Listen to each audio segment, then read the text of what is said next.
ಎಲ್ರಿಗೂ ನಮಸ್ಕಾರ. ನಾನು ನಿಮ್ಮ ರೂಪಶ್ರೀ ಮೋಹನ್. ನಾನು ಶಾರದಾ ಕಲಾ ವೇದಿಕೆಯ ಸದಸ್ಯೆ ಆಗಿದ್ದೀನಿ, ಆಗ್ತಾನೂ ಇದ್ದೀನಿ. ಮುಂದೆ ಕೂಡ ಈ ಒಂದು ಪಯಣ ನನ್ನದು ಸಾಗ್ತಾ ಇರುತ್ತೆ. ನಿಮಗೆಲ್ಲ ಆಶ್ಚರ್ಯ ಆಗ್ಬೋದು, ಇದೇನಪ್ಪ ಶಾರದಾ ಕಲಾ ವೇದಿಕೆಯಲ್ಲಿ ಈ ಪಯಣ ಅಂತ.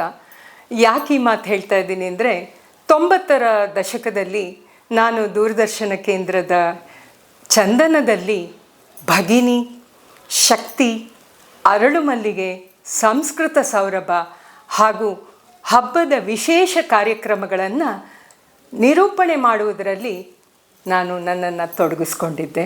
ಅನೇಕ ವ್ಯಕ್ತಿಗಳು, ಫಾರ್ ಎಕ್ಸಾಂಪಲ್ ಎಲ್ಲರಿಗೂ ಕನ್ನಡತಿಯಾದಂತಹ ಅಪರ್ಣ ನನ್ನ ಗೆಳತಿ ಕೂಡ. ಅದು ನಮಗೆ ಹೆಮ್ಮೆ ಆಗುತ್ತೆ. ಹೀಗೆ ನನ್ನ ಒಂದು ಜೀವನ ಸಾಗ್ತಾ ಇರುವಾಗ ಒಮ್ಮೆ ಫೇಸ್ಬುಕ್ ಪೇಜನ್ನು ನೋಡ್ತಾ ಇದ್ದಾಗ ಈ ಒಂದು ಶಾರದಾ ಕಲಾ ವೇದಿಕೆ ನನ್ನ ಒಂದು ಮನಸ್ಸಿಗೆ ಒಂದು ಉಲ್ಲಾಸ ತರುವಂತಹ ಪೇಜಾಗಿ ನನಗೆ ಅದು ಕಾಣಿಸ್ತು. ಇಷ್ಟು ದಿನಗಳವರೆಗೂ ನಾನು ನಿರೂಪಕಿಯಾಗಿ ಬೇರೆಯವರ ಕಾರ್ಯಕ್ರಮಗಳನ್ನು ತಿಳಿಸ್ತಾ ಅನುಭವಿಸ್ತಾ ಹೋಗ್ತಾ ಇದ್ದೆ. ಆ ಪೇಜಲ್ಲಿ ನಾನೇ ನನ್ನನ್ನು ತೊಡಗಿಸ್ಕೊಂಡು ನನ್ನ ಕಲೆಯನ್ನು, ನನ್ನ ಪ್ರತಿಭೆಯನ್ನು ಹೊರಗೆ ಹಾಕುವಂತಹ ಒಂದು ಅದ್ಭುತವಾದ ವೇದಿಕೆ ಸಿಗುತ್ತೆ ಅನ್ನೋ ಒಂದು ಸಂಕಲ್ಪನೂ ಅಲ್ಲಿರಲಿಲ್ಲ, ಅಥವಾ ಒಂದು ಮನಸ್ಥಿತಿಯೂ ನನ್ನಲ್ಲಿರಲಿಲ್ಲ. ಪೇಜ್ ನೋಡ್ತಾ ಇದ್ದೆ, ಕೆಲವೊಂದು ಒಳ್ಳೆಯ ಇದು ಬಂದಾಗ ನಾವು ಅದಕ್ಕೆ ಕಾಮೆಂಟ್ಸು, ಪ್ರೋತ್ಸಾಹ ಕೂಡ ಕೊಡ್ತಾ ಇದ್ದೆ.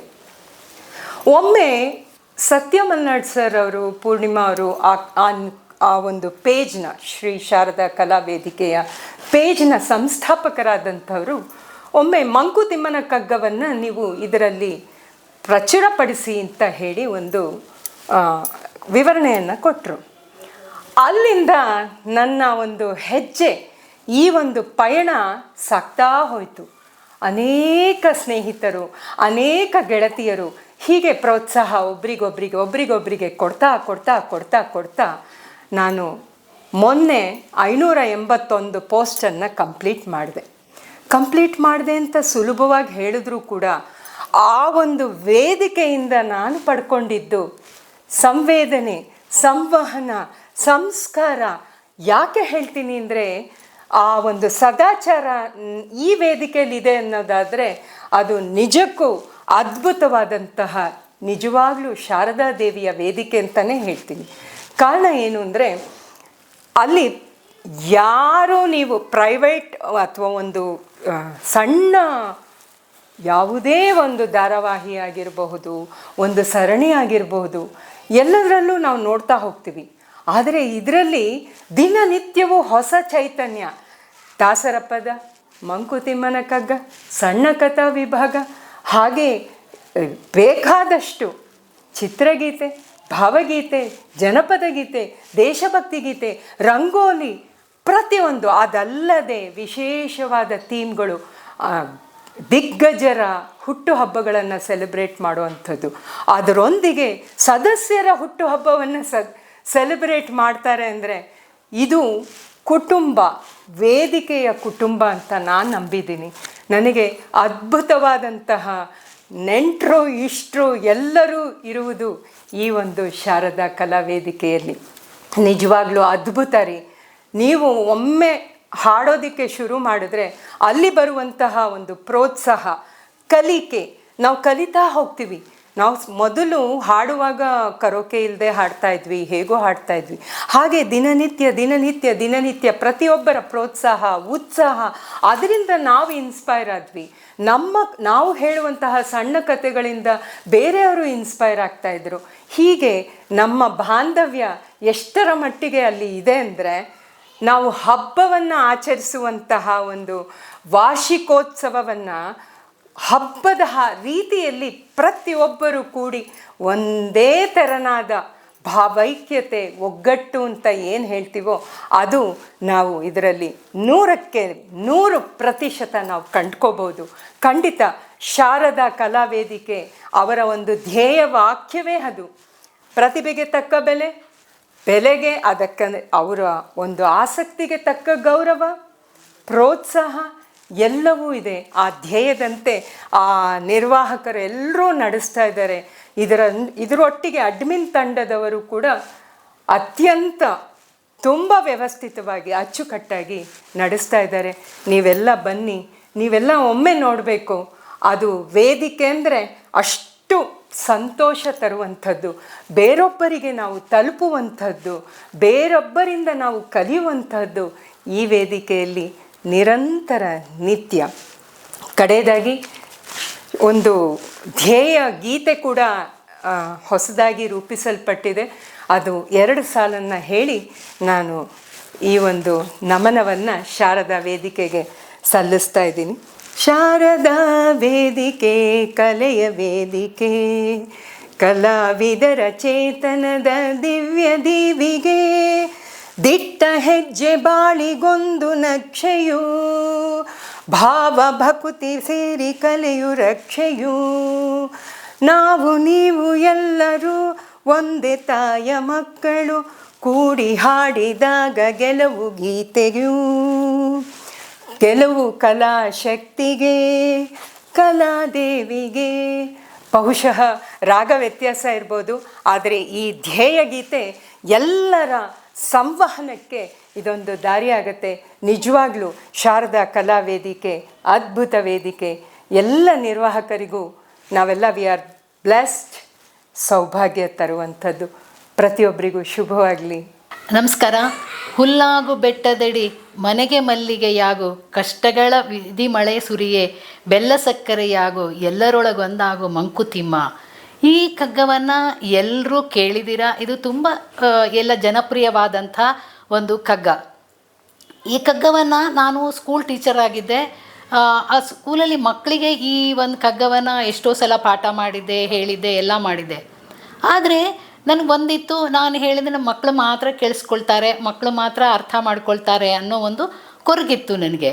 ಆದರೆ ಹಾಗೇ ಸ್ವಲ್ಪ ನಾನು ಕೆಲಸ ಮಾಡ್ತಿದ್ದು ರಿಟೈರ್ಮೆಂಟ್ ತೊಗೊಂಡು ಆದಮೇಲೆ ನನಗೆ ಶಾರದಾ ಕಲಾ ವೇದಿಕೆಯ ಪರಿಚಯವನ್ನು ಶ್ರೀಮತಿ ಸರಸ್ವತಿ ಪ್ರಭಾಕರ್ ಅವರು ಮಾಡಿ ನನ್ನನ್ನು ಇದಕ್ಕೆ ಜಾಯಿನ್ ಮಾಡಿದ್ರು. ಆವಾಗ ಅಲ್ಲಿ ನೋಡಿದಾಗ ಮಂಗಳವಾರದ ದಿವಸ ಇಲ್ಲಿ ಕಗ್ಗ ವಾಚನ ವ್ಯಾಖ್ಯಾನ ಅಂತ ಇತ್ತು. ಅದು ನನಗೆ ತುಂಬ ಆಕರ್ಷಿತವಾಯಿತು. ನಾನು ಸಹ ಅಲ್ಲಿ ಅದರಲ್ಲಿ ಪಾರ್ಟಿಸಿಪೇಟ್ ಮಾಡೋಕ್ಕೆ ಶುರು ಮಾಡಿದೆ. ಕಗ್ಗ ವಾಚನ ಮತ್ತು ವ್ಯಾಖ್ಯಾನ ಮಾಡೋದಕ್ಕೆ ಶುರು ಮಾಡಿದಾಗ ನಂಗೆ ಅದರಲ್ಲಿ ತುಂಬ ಆಸಕ್ತಿ ಬಂತು.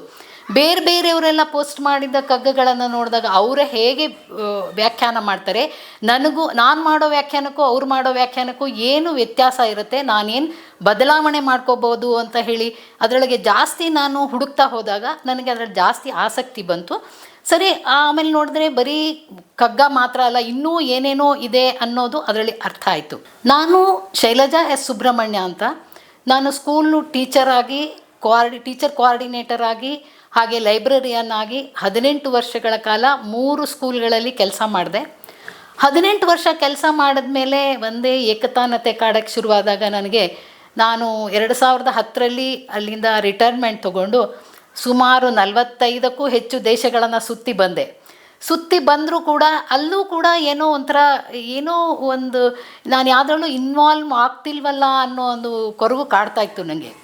ಆವಾಗ ನಮ್ಮ ತಾಯಿಯಿಂದ ನಾನು ಈ ಪದಬಂಧ ಬಿಡಿಸೋದನ್ನು ಕಲ್ತಿದ್ದೆ. ಆ ಪದಬಂಧ ಬಿಡಿಸೋದನ್ನು ಪೇಪರ್ನಲ್ಲಿ ಬಂದಿದ್ದನ್ನು ಬಿಡಿಸ್ತಾ ಇದ್ದಾಗ ಏನಾಗ್ತಿತ್ತು, ಅದು 2 ನಿಮಿಷದಲ್ಲಿ ಮುಗ್ದು ಹೋಗೋದು. ಅವಾಗ ನಾನು ನಮ್ಮ ಅಮ್ಮನ ಹತ್ರ ಹೇಳ್ತಿದ್ದೆ, ಏನಮ್ಮ 2 ನಿಮಿಷದಲ್ಲಿ ಮುಗ್ದೋಗುತ್ತೆ, ಇವ್ರು ತುಂಬ ಈಸಿಯಾಗಿ ಕೊಡ್ತಾರೆ ಅಂತ.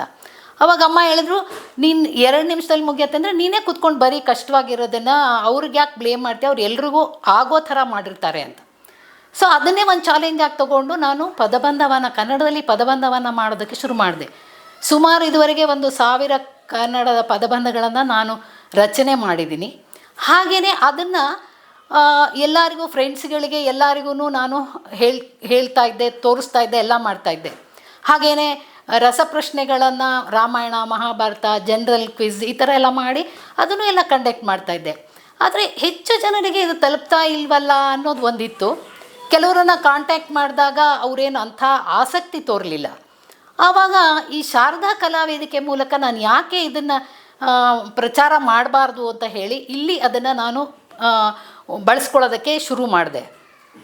ಈ ಶಾರದಾ ಕಲಾ ವೇದಿಕೆಯಲ್ಲಿ ಏನಾಯಿತು, ದಿನದಿಂದ ದಿನಕ್ಕೆ ಬೇರೆ ಬೇರೆ ಥೀಮ್ಗಳು ಅದರೊಳಗೆಲ್ಲ ಭಾಗವಹಿಸಿ ನಾವು ಪಾರ್ಟಿಸಿಪೇಟ್ ಮಾಡ್ತಿದ್ದಾಗ ಅಲ್ಲಿ ನನಗೆ ಅಡ್ಮಿನ್ ಬಳಗಕ್ಕೆ ಒಂದು ಕರೆ ಬಂತು, ಸೇರ್ಕೊಳ್ತೀರಾ ಅಂತ. ಅಡ್ಮಿನ್ ಬಳಗಕ್ಕೆ ಸೇರ್ಕೊಳ್ಳೋದೇನೋ ಹೂ ಅಂತ ಸೇರ್ಕೊಂಡ್ಬಿಟ್ಟೆ. ಆದರೆ ಅಲ್ಲಿ ಏನು ಕೆಲಸ ಇರುತ್ತೆ, ಏನು ಮಾಡಬೇಕು ಅನ್ನೋದ್ರ ಬಗ್ಗೆ ನನಗೆ ಐಡಿಯಾ ಇರಲಿಲ್ಲ.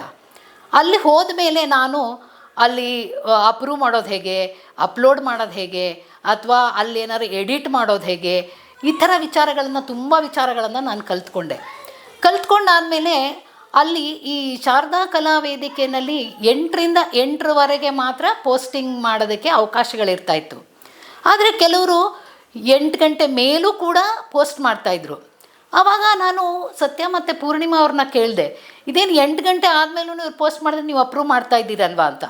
ಆವಾಗ ಅವರಂದರು, ಇಲ್ಲ, ಕೆಲವರಿಗೆ ನೆಟ್ವರ್ಕ್ ಸಿಕ್ಕಲ್ಲ, ಕೆಲವರು ಸಂಸಾರದ ಪ್ರಾಬ್ಲಮ್ಮಿಂದ ಅವರು ಪೋಸ್ಟ್ ಮಾಡೋದು ಲೇಟ್ ಆಗುತ್ತೆ, ಆಮೇಲೆ ಈ ಥರ ಏನೇನೋ ಬೇರೆ ಬೇರೆ ಕೆಲವ್ರು ಕೆಲಸಕ್ಕೆ ಹೋಗ್ತಾರೆ, ಆ ಥರ ಏನೇನೋ ಕಾರಣಗಳಿರುತ್ತೆ. ಆದರೆ ನಾವು ಅವ್ರ ಕಲೆಗೆ ಬೆಲೆ ಕೊಟ್ಟು ನಾವು ಅವರಿಗೆ ಅವಕಾಶ ಮಾಡಿಕೊಡ್ಬೇಕು ಅಂತ ಹೇಳಿದ್ರು.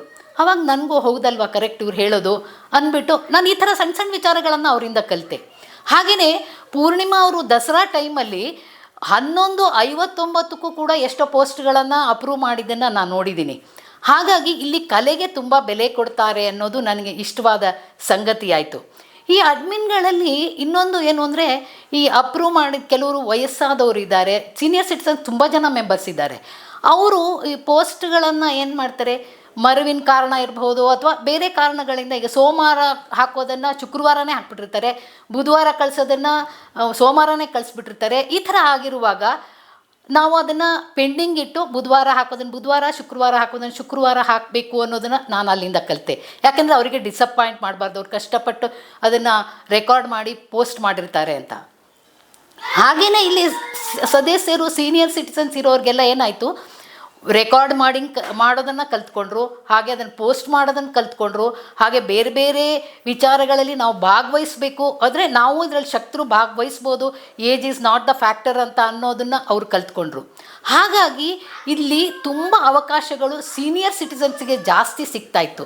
ಆಮೇಲೆ ಕೆಲವರೆಲ್ಲ ಅಯ್ಯೋ ಈ ವಯಸ್ಸಿನಲ್ಲಿ ನಾವು ಡ್ಯಾನ್ಸ್ ಮಾಡೋದಾ, ಈ ವಯಸ್ಸಿನಲ್ಲಿ ನಾವು ಹಾಡು ಹೇಳೋದಾ, ಅಥವಾ ಈ ವಯಸ್ಸಿನಲ್ಲಿ ನಾವು ಫ್ಯಾನ್ಸಿ ಡ್ರೆಸ್ಸಿಗೆ ಕಾಂಪೀಟ್ ಮಾಡೋದಾ ಅನ್ನೋ ಹೆಸಿಟೇಷನ್ ತುಂಬ ಇದ್ದವ್ರಿಗೆ ಇದು ಒಂದು ವೇದಿಕೆ, ನೀವು ಯಾವ ವಯಸ್ಸಲ್ಲಿ ಏನು ಬೇಕಾದರೂ ಮಾಡಬಹುದು ಅನ್ನೋದನ್ನು ಕಲ್ಪಿಸಿಕೊಡ್ತು. ಆಮೇಲೆ ಈಗ ಕೆಲವರು ಸೀನಿಯರ್ ಸಿಟಿಸನ್ಸಿಗೆ ಏನಾಯಿತು, ಮಕ್ಕಳೆಲ್ಲ ದೊಡ್ಡವರಾಗಿ ಅವ್ರವ್ರ ಸಂಸಾರದಲ್ಲಿ ಅವ್ರು ಮುಳುಗಿ ಹೋದಾಗ ಇವ್ರ ಗಂಡ ಹೆಂಡತಿ ಇಬ್ಬರೇ ಇರೋರಿಗೆ ಏನಾಯಿತು, ನಾವು ಹೇಗೆ ಟೈಮ್ ಪಾಸ್ ಮಾಡೋದು, ನಮಗೇನಿದೆ, ಹೇಗೆ ಟೈಮ್ ಪಾಸ್ ಮಾಡೋದು ಅನ್ನೋದು ಒಂದು ಕ್ವಶನ್ ಮಾರ್ಕ್ ಆಗಿತ್ತು. ಅವರಲ್ಲಿ ಬೇಕಾದಷ್ಟು ಟ್ಯಾಲೆಂಟ್ ಇತ್ತು, ಅದು ಹೊರಗೆ ಬರೋಕ್ಕೆ ಒಂದು ಕಾರಣ ಇರಲಿಲ್ಲ ಅಥವಾ ಒಂದು ವೇದಿಕೆ ಇರಲಿಲ್ಲ. ಅದಕ್ಕೆ ಈ ಶಾರದಾ ಕಲಾ ವೇದಿಕೆ ತುಂಬ ದೊಡ್ಡ ಒಂದು ವೇದಿಕೆಯಾಗಿ ಕಲ್ಪಿಸಿಕೊಟ್ಟಿದೆ. ಹಾಗಾಗಿ ಎಷ್ಟೋ ಜನ ಸಿಕ್ಕಿದಾಗ ನಮಗೆಲ್ಲ ಹೇಳ್ತಾರೆ, ನೋಡಿ ಇಲ್ಲಿ ನಮಗೆ ಎಷ್ಟೊಂದು ಲೈಕ್ಸು ಕಾಮೆಂಟ್ಸ್ ಬರುತ್ತೆ ಈ ವೇದಿಕೆಯಲ್ಲಿ, ಬೇರೆ ಒಂದು ಗ್ರೂಪಲ್ಲಿ ನಮಗೆ ಇಷ್ಟು ಲೈಕ್ಸು ಕಾಮೆಂಟ್ಸನ್ನು ನಾವು ಎಲ್ಲೂ ನೋಡಿಲ್ಲ, ಅದು ತುಂಬ ಖುಷಿಯಾಗುತ್ತೆ. ಅಂದರೆ ನಮ್ಮನ್ನು ರೆಕಗ್ನೈಸ್ ಮಾಡ್ತಾ ಇದ್ದಾರೆ ಅನ್ನೋದು ಗೊತ್ತಾದಾಗ ನಮಗಾಗೋ ಸಂತೋಷನೇ ಬೇರೆ. ಹಾಗಾಗಿ ಆಮೇಲೆ ಮನೇಲಿರೋ ಮಕ್ಕಳು ಸೊಸೆಯರು ಮೊಮ್ಮಕ್ಕಳಿಗೆಲ್ಲ ಏನಂದರೆ ಇವ್ರು ಯಾವುದ್ರೊಳಗೋ ಒಂದರಲ್ಲಿ ಇನ್ವಾಲ್ವ್ ಆಗಿರ್ತಾರೆ, ಏನೋ ಮಾಡ್ತಿರ್ತಾರೆ, ನಮಗೇನು ತೊಂದರೆ ಕೊಡಲ್ವಲ್ಲ, ಅವ್ರ ಪಾಡಿಗೆ ಅವ್ರು ಇರ್ತಾರಲ್ಲ, ಎಂಗೇಜ್ ಆಗಿರ್ತಾರಲ್ಲ ಅನ್ನೋದೊಂದು ಅವ್ರಿಗೊಂದು ಖುಷಿ. ಹಾಗೆಯೇ ಈ ಶಾರದಾ ಕಲಾ ವೇದಿಕೆಯಲ್ಲಿ ವರ್ಷಕ್ಕೊಂದ್ಸಲ ಶಾರದಾ ಕಲೋತ್ಸವ ಅಂತ ಮಾಡ್ತಾರೆ. ಆ ಶಾರದಾ ಕಲೋತ್ಸವದಲ್ಲಿ ಅವರಿಗೆ ಸುಮಾರು ಎಲ್ಲ ವಯಸ್ಸಿನವರಿಗೂ ಸೇರಿ 10ರಿಂದ 14 ಸ್ಪರ್ಧೆಗಳನ್ನು ಏರ್ಪಡಿಸ್ತಾರೆ. ಆ ಸ್ಪರ್ಧೆಗಳನ್ನು ಏರ್ಪಡಿಸಿದಾಗ ಆ ಸ್ಪರ್ಧೆಗಳಲ್ಲಿ ಭಾಗವಹಿಸೋಕ್ಕೆ ಏನು ಥೀಮ್ ಕೊಡ್ತಾರೆ, ಯಾವುದ್ರಲ್ಲಿ ನಾವು ಭಾಗವಹಿಸ್ಬೋದು, ಇದ್ರ ಬಗ್ಗೆ ಎಲ್ಲ ಸದಸ್ಯರು ಕಾತರರಾಗಿರ್ತಾರೆ. ನಾವು ಯಾವುದ್ರಲ್ಲಿ ಭಾಗವಹಿಸ್ಬೋದು, ನಾವು ಯಾವುದ್ರಲ್ಲಿ ಪ್ರೈಸ್ ತೊಗೋಬೋದು, ಈ ಥರ ಕಾತರರಾಗಿದ್ದಾಗ ಆ ಒಂದು ಕಾಂಪಿಟೇಷನ್ ದಿನ ಬಂದಾಗ ನೋಡಬೇಕು ಎಷ್ಟೆಷ್ಟು ಫಾಸ್ಟಾಗೆಲ್ಲ ಪೋಸ್ಟ್ಗಳು ಬರುತ್ತೆ. ಆ ಪೋಸ್ಟ್ಗೆ ಬಂದಿದ್ದಷ್ಟೇ ಅಲ್ಲ, ಅಡ್ಮಿನ್ಸ್ಗಳಿಗೆ ದೊಡ್ಡ ಕೆಲಸ ಏನು ಅಂತಂದರೆ, ಒಂದು ಕಾಂಪಿಟೇಷನಲ್ಲಿ ಸುಮಾರು 80ರಿಂದ 150 ಜನ ತನಕ ಪಾರ್ಟಿಸಿಪೇಟ್ ಮಾಡಿರ್ತಾರೆ. ಅದರಲ್ಲಿ ಬೆಸ್ಟ್ ಯಾವುದಿರುತ್ತೋ ಅದನ್ನು ಸೆಲೆಕ್ಟ್ ಮಾಡಿ ಅದನ್ನು ಜಡ್ಜಸ್ಸಿಗೆ ಪಾಸ್ ಮಾಡೋದು it's a very big challenge for the admins. ಯಾವುದನ್ನು ನಾವು ತೆಗೆದುಹಾಕೋಕ್ಕೆ ಆಗದೇ ಇರೋ ಅಂಥ ಇದರೊಳಗಿರುತ್ತೆ, ಅದು ಒಂದು ದೊಡ್ಡ ಚಾಲೆಂಜ್ ಆಗಿರುತ್ತೆ. ಹಾಗಂತ ಯಾರಿಗೂ ಡಿಸಪಾಯಿಂಟು ಮಾಡೋಕ್ಕಾಗಲ್ಲ, ಹಾಗಂತ ಕಲೆಗೂ ಬೆಲೆ ಕೊಡಬೇಕಾಗತ್ತೆ. ಹಾಗಾಗಿ ಇಂಥ ಒಂದು ಕೆಲಸ ಅಡ್ಮಿನವ್ರಿಗೆ ಚಾಲೆಂಜ್ ಆಗಿರುತ್ತೆ. ಆ ಕಲೋತ್ಸವದಲ್ಲಿ ಭಾಗವಹಿಸಿದಾಗ ಯಾರ್ಯಾರಿಗೆ ಬಹುಮಾನ ಬಂದಿರುತ್ತೋ ಅವರೆಲ್ಲ ಬಹುಮಾನಗಳನ್ನು ತಗೊಳ್ಳುವಾಗ ಅವರ ಮುಖದಲ್ಲಿ ಕಾಣೋ ಒಂದು ಸಂತೋಷ ಇರುತ್ತಲ್ಲ, ಅದು ಯಾರಿಗೂ ವರ್ಣಿಸೋಕ್ಕಾಗಲ್ಲ. ಯಾಕೆಂದರೆ ಎಷ್ಟೋ ಜನ ಸ್ಟೇಜೇ ಹತ್ತಿರಲ್ಲ, ಪ್ರೈಸೇ ತೊಗೊಂಡಿರಲ್ಲ ಅವ್ರ ಲೈಫ್ ಟೈಮಲ್ಲಿ, ಅಂಥವ್ರಿಗೆ ಪ್ರೈಸ್ ಬಂದಿರುತ್ತೆ. ಅವ್ರು ಎಷ್ಟು ಸಂತೋಷ ಪಡ್ತಾರೆ ಅಂದರೆ ಆ ಪ್ರೈಸ್ ತೊಗೊಂಡಿದ್ದು, ಆ ಸರ್ಟಿಫಿಕೇಟ್ಗಳು, ಆ ಮೊಮೆಂಟೋಗಳನ್ನು ವರ್ಷ ಪೂರ್ತಿ ಅವರ ಮೀಡಿಯಾ ಅಕೌಂಟಲ್ಲಿ ರೀಪೋಸ್ಟ್ ಮಾಡ್ತಾನೆ ಇರ್ತಾರೆ. ಅಂದರೆ ಅವರು ಆ ಖುಷಿಯನ್ನು ಸದಾ ಹಂಚ್ಕೋತಾ ಇರ್ತಾರೆ. ಆ ಒಂದು ಅವಕಾಶವನ್ನು ಈ ವೇದಿಕೆ ಕಲ್ಪಿಸಿಕೊಟ್ಟಿದೆ. ಹಾಗೆಯೇ ಈ ಕಾಂಪಿಟೇಷನ್ನು ಬರೀ ದೊಡ್ಡವರಿಗೆ ಅಲ್ಲ, ಮಕ್ಕಳಿಗೂ ಕೂಡ. ಮಕ್ಕಳಲ್ಲಿ ಒಂದು ಶ್ಲೋಕ, ಕತೆ, ಇನ್ನೊಂದು ರಾಮಾಯಣ, ಮಹಾಭಾರತ, ನಮ್ಮ ಸಂಸ್ಕೃತಿಯ ಬಗ್ಗೆ ಪರಿಚಯ ಮಾಡೋದಕ್ಕೆ ಅವರಲ್ಲೂ ಹಲವಾರು ಕಾಂಪಿಟೇಷನ್ಗಳನ್ನು ಇಟ್ಟಿರ್ತಾರೆ. ಅದರಲ್ಲಿ ಭಾಗವಹಿಸಿದಾಗ ತಂದೆ ತಾಯಿಗಳಿಗೆ, ಅವರ ಅಜ್ಜಿ ತಾತಂದರಿಗೆ ಆಗುವಷ್ಟು ಖುಷಿ ಆ ಮಕ್ಕಳಿಗೆ ಆಗಿರೋಲ್ಲ. ಯಾಕೆಂದರೆ ನಮ್ಮ ಮಕ್ಕಳು ಇದರಲ್ಲಿ ಪಾರ್ಟಿಸಿಪೇಟ್ ಮಾಡಿದರೆ ಅವ್ರಿಗೆ ಪ್ರೈಸ್ ಬಂದಿದೆ ಅಂತ ಹೇಳ್ಕೊಂಡಾಗ ಅವ್ರಿಗೇನೋ ಒಂದು ಆನಂದ ಆಗುತ್ತೆ. ಹಾಗೆಯೇ ಇಲ್ಲಿ ಎಲ್ಲ ಕರ್ನಾಟಕ ರಾಜ್ಯ ಅಂತಲ್ಲ, ಇಡೀ ದೇಶದಾದ್ಯಂತ ವಿದೇಶಗಳಲ್ಲೂ ಎಲ್ಲ ಮೆಂಬರ್ ಇದ್ದಾರೆ. ಆದರೆ ಶಾರದಾ ಕಲೋತ್ಸವಕ್ಕೆ ಇಡೀ ಕರ್ನಾಟಕದಿಂದ ಬಂದು ಭಾಗವಹಿಸ್ತಾರೆ. ಅವರ ದುಡ್ಡು ಖರ್ಚು ಮಾಡಿಕೊಂಡು ಅವ್ರು ಬಂದು ಈ ಕಾಂಪಿಟೇಷನಲ್ಲಿ ಭಾಗವಹಿಸೋದು ಕೂಡ ಒಂದು ದೊಡ್ಡ ವಿಚಾರನೇ. ಆ ಭಾಗವಹಿಸಿದಾಗ ಅವರು ವಾಪಸ್ ಹೋಗುವಾಗ ಒಂದು ಪ್ರೈಸೋ ಏನೋ ಒಂದು ತೊಗೊಂಡು ಹೋಗ್ತಾರಲ್ಲ, ತೊಗೊಂಡು ಹೋದಾಗ ಅವ್ರ ಮುಖದಲ್ಲಿ ಎಷ್ಟು ಸಂತೋಷ ಇರುತ್ತೆ ಅಂದರೆ, ಅವ್ರು ಅಲ್ಲಿ ತೊಗೊಂಡು ಹೋಗಿ ಅವರ ಸುತ್ತಮುತ್ತ ಅವರ ಅಕ್ಕಪಕ್ಕ ಎಲ್ಲರಿಗೂ ತೋರಿಸಿದಾಗ ಅದು ಒಂಥರ ಇನ್ಸ್ಪೈರ್ ಆಗುತ್ತೆ ಅವ್ರಿಗೆ. ಇವ್ರಿಗೆ ಪ್ರೈಸ್ ಬಂದಿದೆ, ನಾವು ನೆಕ್ಸ್ಟ್ ಟೈಮ್ ಮೆಂಬರ್ ಆಗಬೇಕು, ನಾವು ಪ್ರೈಸ್ ತೊಗೋಬೇಕು ಅನ್ನೋ ಒಂದು ಮೋಟಿವೇಶನ್ ಅವರಲ್ಲಿ ಶುರುವಾಗುತ್ತೆ. ಸೊ ಈ ಥರ ಮೋಟಿವೇಶನ್ನು ಈ ಶಾರದಾ ಕಲೋತ್ಸವದಲ್ಲಿ ಒಂದು ಪ್ರೇರಣೆಯಾಗುತ್ತೆ. ಆ ಥರ ಪ್ರೇರಣೆಯಾಗಿ ಏನಾಗಿದೆ, ಈಗ ನಾವು ದೊಡ್ಡ ಸಂಖ್ಯೆಯಲ್ಲಿ ಸದಸ್ಯರು ಆಗಿದ್ದೀವಿ, ಇನ್ನೂ ಹೆಚ್ಚಿನ ಸಂಖ್ಯೆಯಲ್ಲಿ ಸದಸ್ಯರು ಆಗಲಿ ಅನ್ನೋದು ನಮ್ಮ ಇಚ್ಛೆ. ಹಾಗೆಯೇ ಇಲ್ಲಿ ಬರೀ ಒಬ್ಬರು ಕೆಲಸ ಮಾಡೋಕ್ಕಾಗಲ್ಲ. ಅಥವಾ ಶಾರದಾ ಕಲಾವೇದಿಕೆಯಲ್ಲಿ ಸತ್ಯ ಆಗಲಿ, ಪೂರ್ಣಿಮಾ ಆಗಲಿ, ರಾಧಾ ಆಗಲಿ, ಅಥವಾ ಬರೀ ಅಡ್ಮಿನ್ ಗ್ರೂಪ್ ಆಗಲಿ, ಬರೀ ಇಷ್ಟೇ ಜನ ಕೆಲಸ ಮಾಡೋಕ್ಕಾಗಲ್ಲ.